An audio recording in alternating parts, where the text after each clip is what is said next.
L'invité café. L'invité café, la première édition du salon de l'hôtellerie, de l'alimentation et de la restauration. Nous en parlons ce matin avec le directeur délégué aux formations, technologies et professionnelles au lycée Melchior Égaré, monsieur Laurent Redlinger. Bonjour Laurent Redlinger. Bonjour à tous, bonjour aux éditeurs. Alors, première édition de ce salon, alors que la filière existe depuis des années maintenant dans l'établissement. Comment l'expliquer ? Il n'est jamais trop tard pour bien faire ?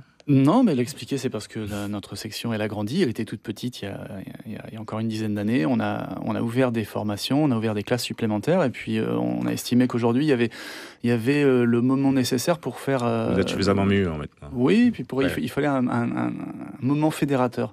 On avait besoin de rencontrer tout le monde et de monter un événement qui correspond aussi à une sorte de boom annoncé du tourisme en Guyane. Il y a eu des articles dans les journaux nationaux qui prédisent la Guyane comme la destination à la mode chez les citadins de métropole. Donc on a besoin aussi de former les gens qui vont recevoir. C'est ce qui explique que cette filière soit aujourd'hui très, très, très prisée et qui fonctionne bien. Ah, ça, elle est très très prisée, ouais. Oui, elle est très prisée. On a des murs un petit peu trop petits. Il faudrait qu'on pousse les murs pour recevoir tous les gens qui veulent faire cette formation, ça c'est sûr.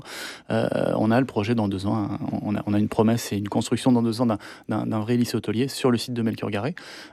Et donc voilà, dans toute cette dynamique, il nous fallait créer un événement majeur. Alors c'est bien réel, cela correspond à un véritable besoin sur le terrain, besoin à tous les niveaux. Du plus petit au plus grand. Oui, il y a un besoin. De dire. Bien sûr, il y a un besoin. Moi, je reçois des appels tous les jours de professionnels qui me demandent du personnel, d'embaucher du personnel à tout niveau, effectivement. En encadrement aussi, c'est vrai qu'on a le taux d'encadrement en hôtellerie-restauration dans les établissements. Les employés viennent en majeure partie de l'extérieur. Il nous faut continuer à former les futurs cadres guyanais qui connaissent le terrain et qui travailleront sur place pour développer l'accueil en hôtellerie-restauration. Olivier Daman. Oui, justement, ça allait être ma question, justement, où est-ce que, justement, les jeunes formés trouvent du travail tout de suite derrière et en Guyane ? Je vais vous dire, en hôtellerie, en Guyane ou ailleurs, quand on a une formation, un diplôme et qu'on a envie de trouver du travail, on en trouve sans aucun problème. Ouais. Alors les demandes, vous ouvrez un journal professionnel qui s'appelle l'hôtellerie, toutes les semaines il y a des centaines de demandes qui ont du mal à être pourvues d'ailleurs, donc ça c'est un secteur qui recrute et j'invite les jeunes qui sont motivés, parce qu'il faut être motivé, il faut aimer ce métier pour le faire, je les invite à venir nous voir, à venir nous rencontrer ce week-end pendant le salon. Des emplois saisonniers ou... Comment ? Des emplois saisonniers de tout, des emplois saisonniers, des emplois fixes. En plus, on pense souvent qu'il n'y a que de la restauration gastronomique et traditionnelle, mais il y a plein d'autres restaurations. Il y a la restauration aérienne, ferroviaire, il y a de l'agroalimentaire. Je veux dire, les débouchés sont extrêmes et majeurs. Et je dis encore, je les invite à venir nous rencontrer ce week-end, on leur expliquera tout ça. Alors, les formations, ça démarre CAP, BEP, Bac Pro, BTS. Les professionnels ont du mal à recruter, on en parlait il y a un instant. Il n'y a pas assez de jeunes formés. C'est quoi qui rebute les jeunes ? C'est les horaires, c'est travailler le soir, c'est travailler le week-end ? C'est pour ça que je disais qu'il faut vraiment aimer ce métier, parce que c'est un métier difficile, effectivement. On travaille en décalé, on travaille quand les autres s'amusent, on travaille longtemps.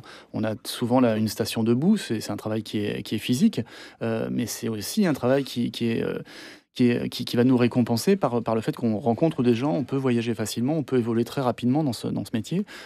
Et puis après, il faut aimer la matière première.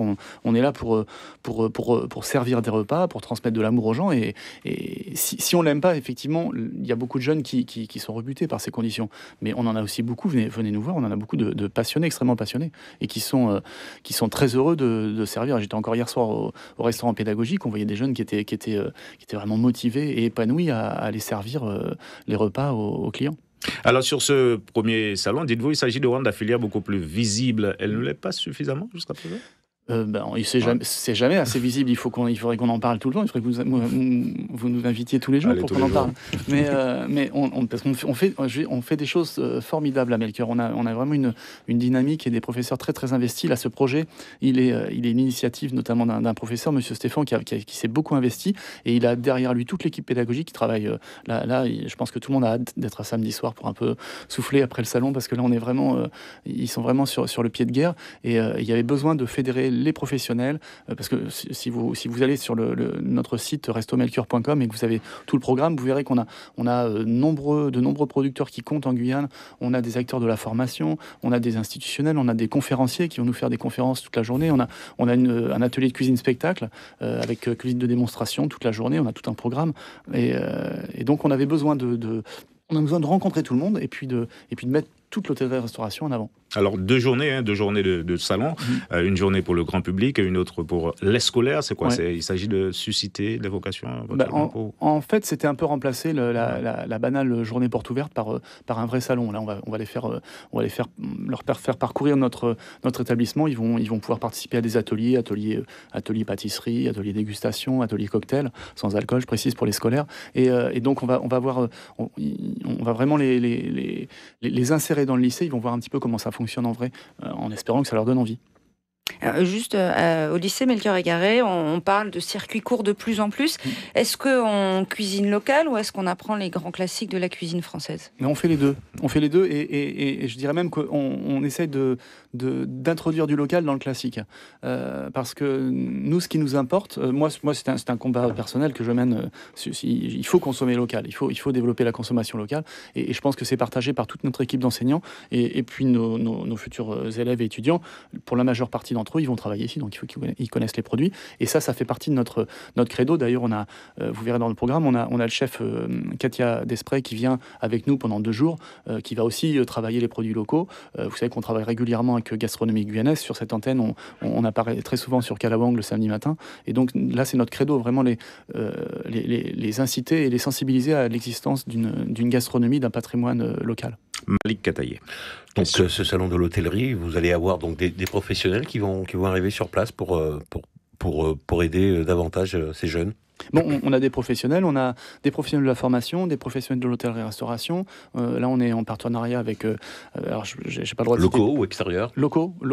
J'ai pas le droit de citer des noms, mais on a pas mal d'entreprises qui travaillent avec nous. Demain, vous les verrez sur le salon, ou si vous allez sur le programme, vous verrez leur nom de cité. Ils travaillent avec nous. On a des professionnels de la formation. On a le RSMA qui vient avec le chef vient faire des démonstrations. Je vous ai cité Katia Després. C'est tout. Alors après, c'est un premier événement. Je pense que quand on le refera, il faudra encore augmenter et faire participer tous les hôteliers. On n'a pas, c'est une question de quand on fait généralement un premier événement, on a du mal à fédérer. On a vraiment eu du mal à fédérer tout le monde au début. Et puis là, tout le monde a compris que c'est un événement majeur et tout le monde vient nous voir. Oui, alors vous l'avez dit, pour ce métier, il faut être passionné, mais est-ce qu'on gagne bien sa vie ? On gagne bien sa vie, c'est comme tous les métiers. Au début, il faut pas espérer être millionnaire dès le premier mois de travail. Mais moi, je connais des chefs et des cadres qui, après une dizaine d'années de carrière, gagnent très très bien leur vie. Ouais. Didier Béraud, pour parrainer cette manifestation. Oui, Didier Béraud, parce que Didier Béraud, c'était ce qu'on a adoré son ouvrage. On l'a pas mal suivi et observé. Il est venu voir nos élèves quand il a sorti son fabuleux ouvrage sur la gastronomie guyanaise. Et donc, ça nous paraissait très important de le faire venir, parce qu'il est à la fois passionné d'alimentation, de gastronomie, et puis c'est un formateur. C'est un professionnel de la formation aussi. Donc, universitaire, oui. Ouais, universitaire. Donc c'était important pour nous de travailler avec lui. Ouais. Première édition du Salon de l'hôtellerie, de l'alimentation, de la restauration, vendredi et samedi. Et ce samedi, donc ça se passe au lycée Melchior-Égaré. Allez-y nombreux. Merci Laurent. Venez nombreux, on vous attend. Léger d'avoir répondu à nos questions ce matin. L'invité café.